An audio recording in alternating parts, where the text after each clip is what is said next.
all of my friends were taking, and they were making fun of me for not taking the same deferment. And in the first real adult decision of my life, I decided that I would not take that deferment.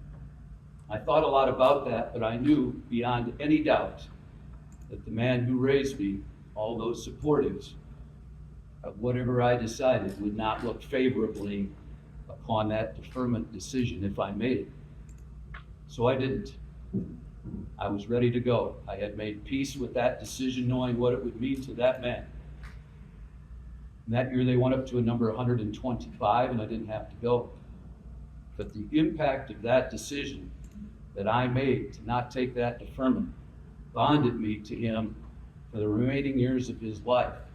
He knew the risk that I took, and he probably knew much better than I did that I wouldn't have been a very good soldier. My dad told very few stories about his time in the service, but he told me several times about his trip home from Germany where he served.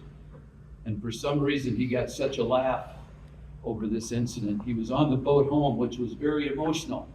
And he said he was standing on the deck of the boat one day looking out over the water when he said to the serviceman standing next to him, "There sure is a lot of water out there." To which his friend replied, "Yep, and you're only seeing the top." From her. And for some reason, my dad thought that was incredibly funny, and he repeated that story very often. This next picture, my dad is number 14 there, second one to the left from the middle, with his white shoes. Makes me happy to see this because it lets me know that I wasn't the only great athlete in the family. And because during the time of war, my dad found a way to compete, have fun, be a part of a team with his friends in that picture. I think I remember a couple of these guys visiting us and maybe having an adult beverage or two in our barn on our farm. And I'm not so sure that the fun they had didn't outweigh whatever they were doing to provide service to our country. Nearly 43 million American men and women have served the armed forces over the great history of this country, and more than 25 million of them are still with us today. And that's a remarkable gift to all of us, and we pay tribute to those men and women who offered their service to America to keep us free, secure, and prosperous. Their service is the reason we're the land of the free and the home of the brave. And I know all of you have heard this statement many, many times, but it rings true today. So all gave some, and some gave all. The next picture that I have for you is my dad's grave in Clemmy, Iowa. And I don't put this up to be sad, because it's not. But my dad was so proud of his service to this country. And I put this picture up because it has great impact on me and my family. The day they played the taps and the 21-gun salute when my dad was laid to rest will stick with me for the rest of my life. More than 1.2 million of our servicemen and women have been lost in battle, and that number is more than the entire population of Seattle, San Francisco, or Washington, D.C. Freedom is not free. I'm moved every day by the courage, bravery, effort, and dignity of those brave men and women that they carried with them in their efforts to keep us free. That tremendous courage cannot be underestimated nor forgotten. On the 11th hour of the 11th day of the 11th month, the fighting of World War I ended in 1918. During the conclusion of the war to end all wars, November 11th became a universally recognized day of celebration. First called Armistice Day, and in 1954, President Eisenhower changed it to Veterans Day, a federal holiday to commemorate all veterans, thus the day that we celebrate today. Today we honor all veterans who unselfishly placed their lives on the line for our freedom. These men and women were just ordinary people until they heard the call of duty and they answered that call. They left behind their families, their homes, their lives, not for the recognition and fame, or even the honor that we bestow upon them today. They fought to protect our country and our way of life. This picture that I found when I was preparing for this speech is one that if a picture was ever worth 1,000 words, this one is. This is a boat filled with servicemen landing on the beach at Normandy on D-Day, June 4th, 1944. On that day, there were 10,500 casualties, killed, wounded, injured, captured, or missing. 4,414 were killed. Of the first 4 boats that landed that day, over 80% of those young men and women were killed. The young people in this picture knew that it was likely that more than half of them would never survive the day. If you look at the faces, most never made it to 19. They never fell in love or had the opportunity to have a family, children, or a career. They never saw their parents, siblings, or friends again. When they landed and they got off those boats, they knew that there was a very high probability that they would not survive the day. Yet, they jumped off the boat and they got onto that beach and they paid the absolute price for our freedom. And these are the truest heroes of the greatest generation. Those heroes are not athletes or actors or musicians or politicians. These are the brave men and women that are the true heroes of the United States of America. We should celebrate and honor every one of them, and we should never, ever forget the fellow servicemen and women who gave everything for this great country. World War I, World War II, Vietnam, the Korean conflict, the war on terrorism have all made us realize how truly unique the American way of life is and why we must defend it. And that defense of freedom is not just for those in the military. Each of us carries that responsibility and duty. If we want to preserve our freedoms, we must put them into action by voting and accepting the outcome of those elections, whether we agree with the outcome or not. We can disagree, and we can agree to disagree, but that doesn't mean we have to dislike those people who we disagree with. If we want to preserve our freedoms, we must put them into action by voting, and we must also speak out against injustice that we see, and we must allow and ensure that everyone in this country feels the benefits of freedom. And we can do that by volunteering our time, by being kind and understanding and supportive and loving to everyone around us, regardless of color or creed or sex or nationality, and by teaching our children and our students what it really means to be an American. We can take these actions, but nothing can ever fully repay the service and sacrifice of those of you who are here today and those who have never returned, whom you all represent. There are no words that are equal to the task of expressing just what your devotion and service have meant to our nation and to our people. But we have this wonderful day, this wonderful Veterans Day that God has given us, which belongs to each of you, to honor your commitment to our freedom, to our prosperity, and to our way of life. Veterans Day is a special day. We honor our veterans today first and foremost. But this is a day for all of us as Americans to remember why they fought so bravely. And it's a day for all of us to continue our journey of protecting our freedom and that of all future generations. We should all pride ourselves on being part of a grateful nation that gives thanks to all veterans on this day and with all of our heart and soul for what they have done and continue to do. I know it may not always be politically correct these days, but I'd like to say this: God bless our veterans, and God bless America. Thank you.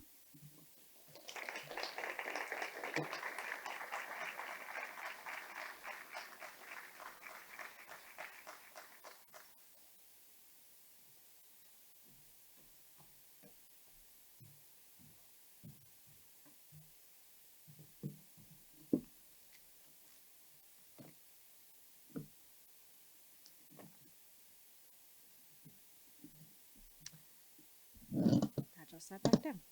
Thank you, Rick. A new element to our Veterans Day program is a presentation of Service to Country Award. This award is presented to an alumnus who has demonstrated exceptional achievements in a professional career specifically related to their military service.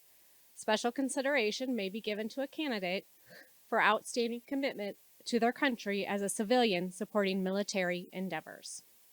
The 2024 Service to Country Award recipient is Bradley G. Anderson. While at Upper Iowa, Anderson was a member of the Upper Iowa University's Army ROTC program, Acacia fraternity, and the men's basketball team. In 1980, he graduated with his BA in history. He later earned his MBA and MA in political science. Colonel Anderson's military career spanned 30 years with the U.S. Army. He gained expert knowledge of defense policy, security cooperation, foreign military sales and financing, intelligence analysis, and African and Middle Eastern affairs. He's an accomplished veteran with experience ranging from tactical to operational, diplomatic to combat, and stability operations with tours and several deployments worldwide. Bradley received numerous prestigious military awards. A few on his extensive and remarkable list include the Defense Superior Service Medal, Legion of Merit, Bronze Star Medal, Defense Meritorious Service Medal, and Meritorious Service Medal. Bradley remains working about 5 months out of the year in Togo, West Africa. He and his wife, Ann Christian, make their home between Sweden, Canada, and Florida. They have 2 daughters and 1 granddaughter. Please help me welcome Colonel Bradley G. Anderson to the stage, along with President Franken, to present the Service to Country Award.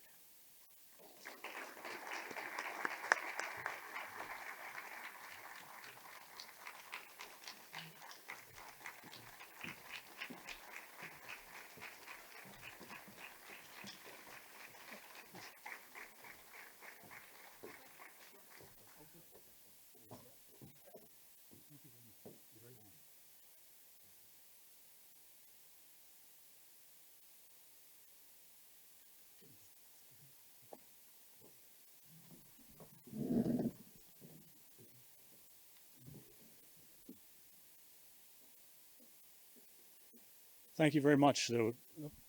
Thank you very much. Those are extraordinary words by you, and I appreciate it. Let me begin by saying I'm honored to receive this award. As a young ROTC cadet at Upper Iowa in the late 70s, I had the privilege of being part of an extraordinary group of young men and women who went on to serve our great nation. To them, I say thank you, and while a few are no longer with us, I salute you all. I would also like to honor all the men and women I served with in my 30-plus years of military service. They are, continue to be, some of the most exceptionally dedicated professionals that you will ever meet. They sacrifice and have sacrificed so much for our nation in so many ways, and without them, we would not be the nation we are today. It is impossible to name all those who had a positive influence on my long military career, but I would like to highlight the ROTC program that was once here. Without them, I would not be standing here today. I would also like to emphasize the importance that Upper Iowa University played in my young life. The lessons learned and the staff's patience and understanding and the friends I made here have long stayed with me. To that end, I would like to single out Major Haley, Command Sergeant Major Sinkovitz, Coach Pro, my Acacia brothers, and Mr. Seabrook sitting back here, who was my teacher at Valley. It's wonderful to see you again. Upper Iowa and my family have a long history. From my family's distant cousin, William F. Albright, to my maternal grandmother and great aunt, we have a shared legacy with this university. Whether it be a world-renowned scholar, a one-room school teacher, or an Army colonel, we say thank you to the school's dedication to its students and alumni. Finally, for anyone who has served in the military, we have to thank our family for their support. Thank you again for your understanding when I missed holidays, birthdays, anniversaries, and was on extended deployments. The boss of the home, or as we call him or her, Sink Home, Commander-in-Chief Home, was always there to keep it all together, even in the tough times when it was difficult. So to my wife, Ann Christine, my daughters, Emma and Hannah, my sisters, Becky and Amy, who are sitting here, I say thank you. I must also have a special shout out to my sons-in-law and, of course, my new granddaughter, Freya. So it is with great humility that I accept this award on behalf of all those I mentioned. They have played a huge role in my professional career and personal life. Thank you again, Upper Iowa, and I wish the university much success moving forward. Thank you.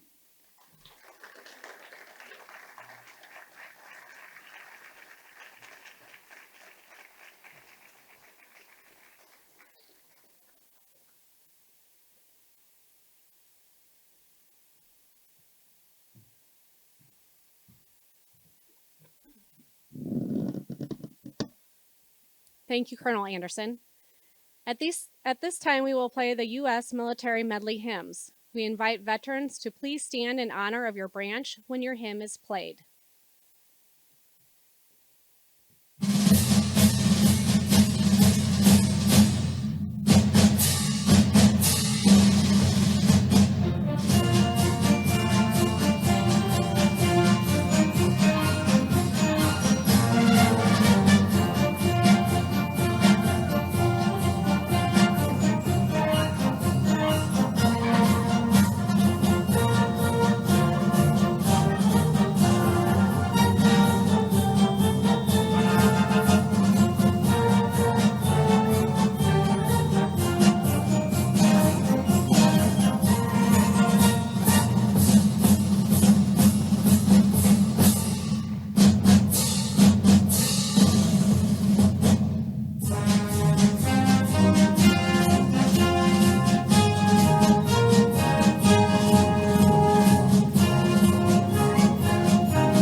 On Veterans Day, we remember and honor Upper Iowa University alumni, special friends, and other veterans who have passed over the last year. Their names are listed on the back of your program. Please join me in a moment of silence as we pause to remember them.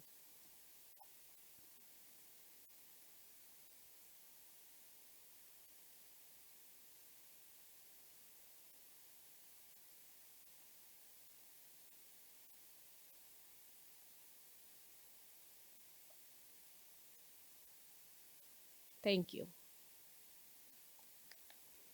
President Franken will now place a wreath to honor all veterans for their service to our country. Taps will be played by Dr. Jeff Budekoffer, Professor of Science. I invite you to please stand.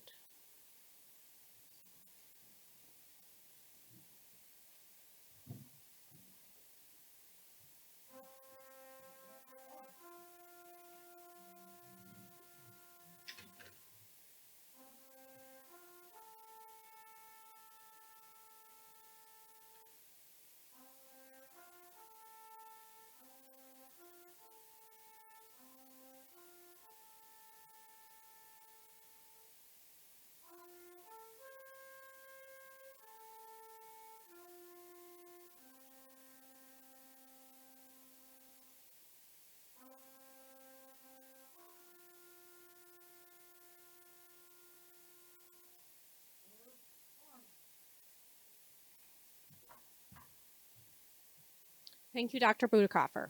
Please remain standing for the recession of the flags by the American Legion Color Guard. You are invited to stay with us to enjoy a light lunch in company of each other as we continue to reflect on this day.